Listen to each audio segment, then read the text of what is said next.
The autumn of 1940, in a small village nestled in the rolling countryside of Kent, England, was utterly devoid of silence. There were only the jarring sounds of bombs. There were the shrieks of sirens.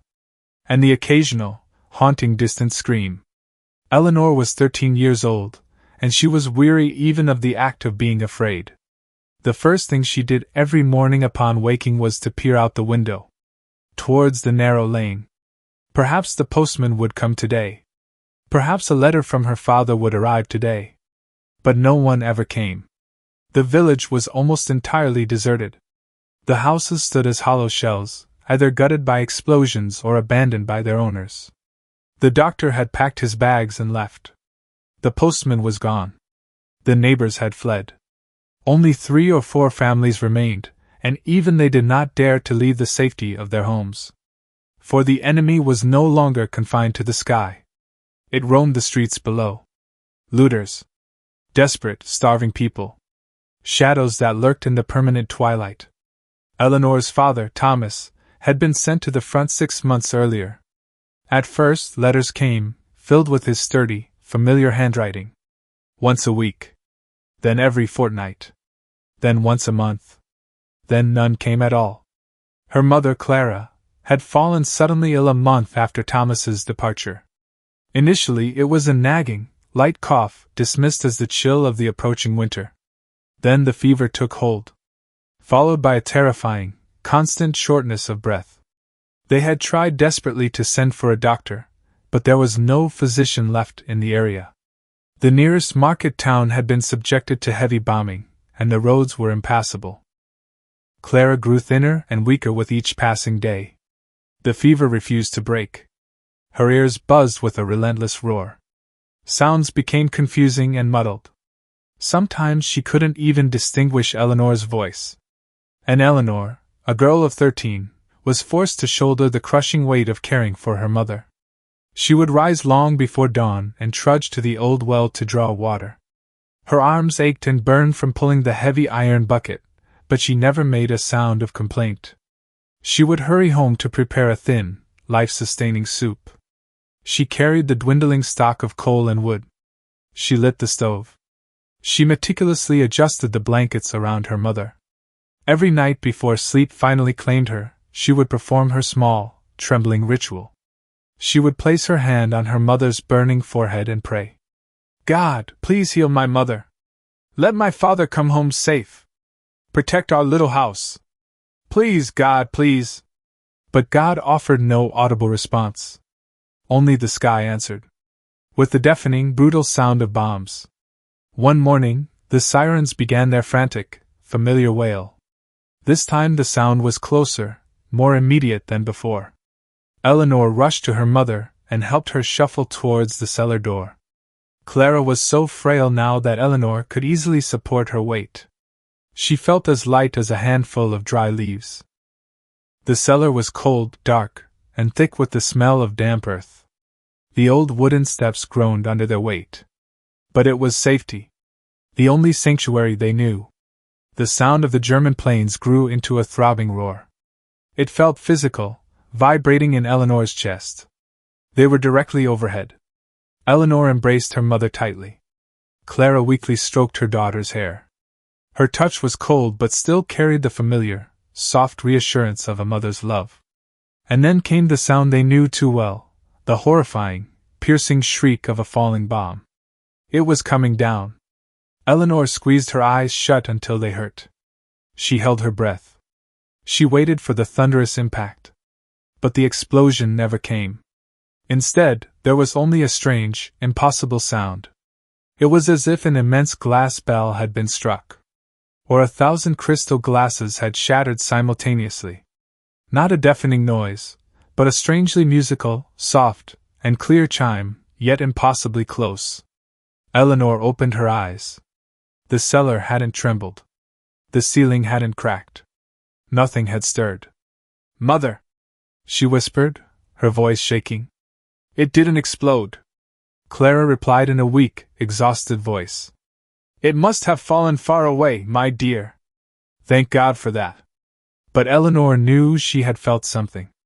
Something wrong, or perhaps, something profoundly right. She couldn't explain it, but a prickle of awe mixed with fear ran through her. A consuming curiosity.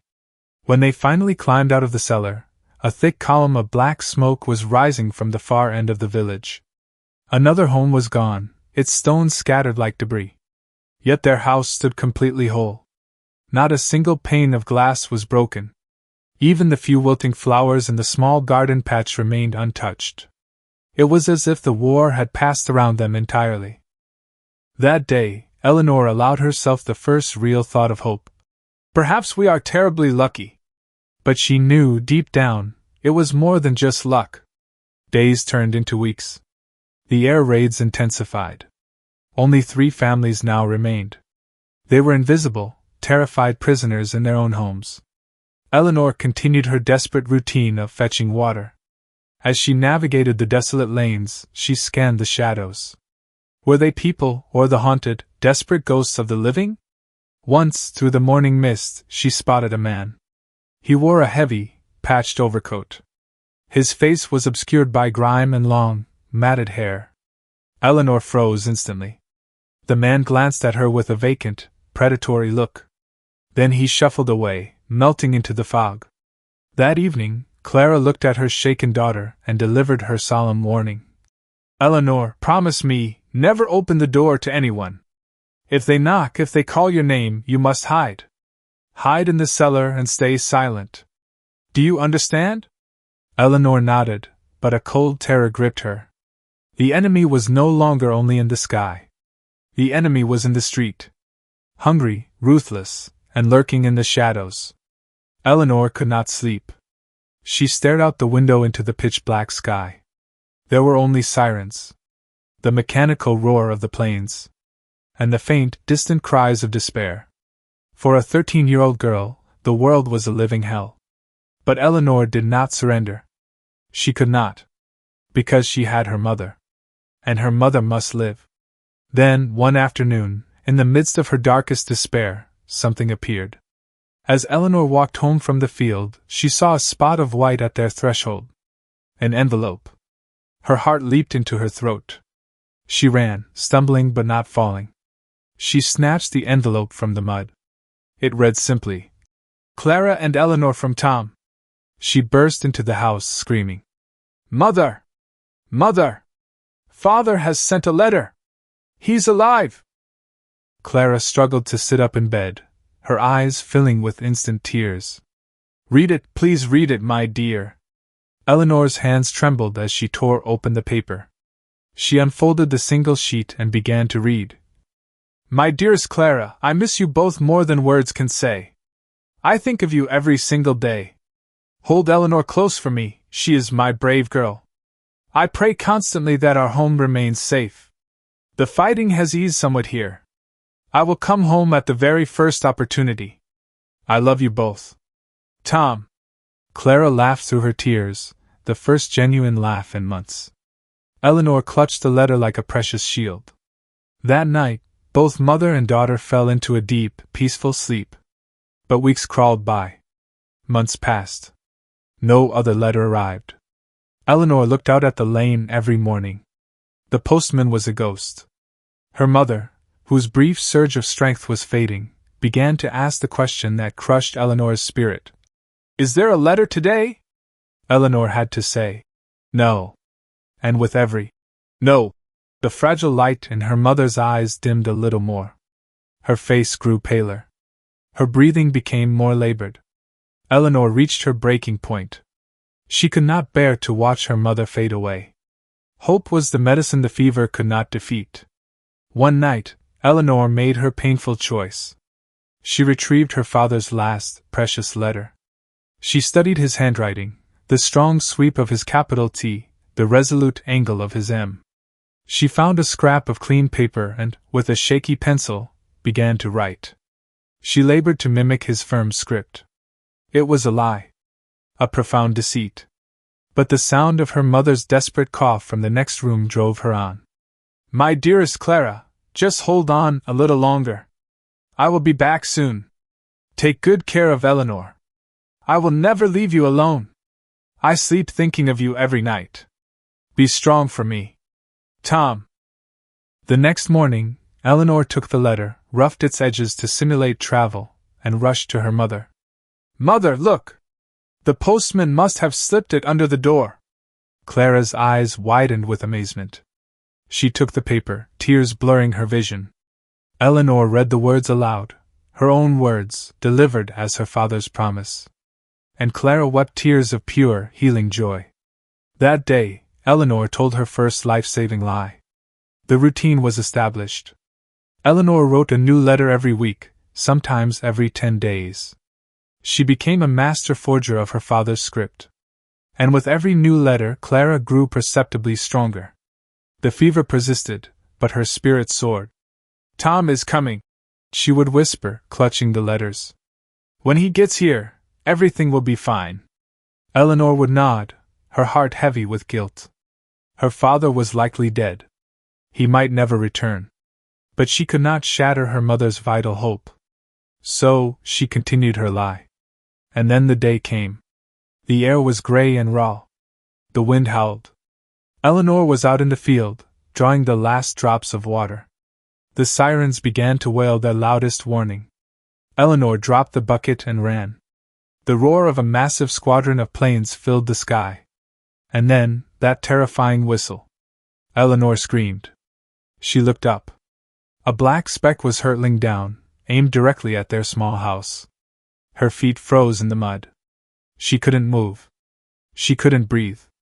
And then it happened. As the bomb neared the roof, it struck something, an invisible barrier. It was instantly enveloped in light. Not the glare of fire, but a solid, prismatic glow. Red, orange, yellow, green, blue, purple. The full spectrum of the rainbow appeared around the projectile. And the bomb exploded in midair. The sound was not a violent, shattering blast.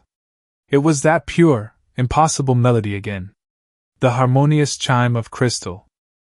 Eleanor watched, transfixed, as the light slowly dissolved, leaving only a cloud of smoke. The bomb never touched the ground. Their house was unharmed. Tears streamed down her face. Her knees buckled. And she understood, we are protected. Eleanor scrambled home. Her mother was standing, terrified, at the door. Eleanor! Where were you, child? Eleanor rushed into her arms. Mother! Mother! God is protecting us! I saw light! The bomb exploded in the air! Clara held her tight.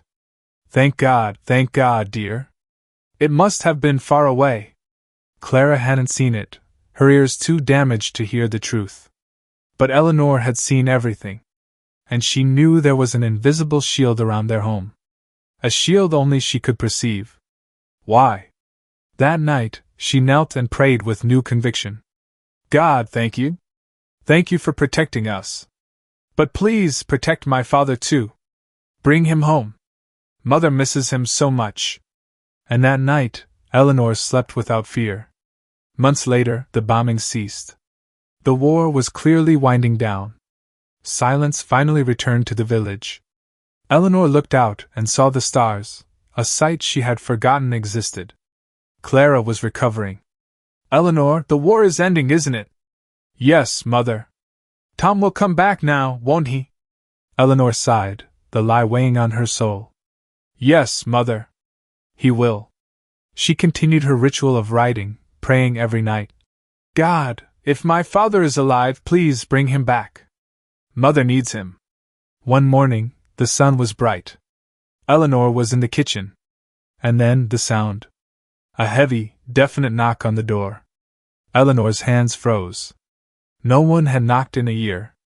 Her mother called out, her voice tight with terror. Eleanor, don't open it, please. The knock came again, firm and resolute. Eleanor crept to the door. She pressed her ear to the wood. A voice came from outside. Clara. Eleanor. It was familiar. Impossible. Eleanor, it's me. Thomas.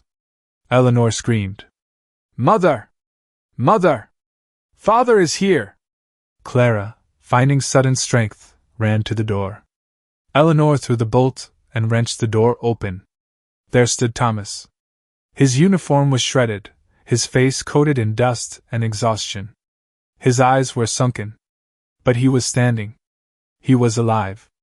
Clara screamed and collapsed into her husband's arms. Eleanor clung to his legs. The three of them wept, unable to speak, releasing 6 months of fear, lies, and unbearable hope. Thomas knelt, embracing them both.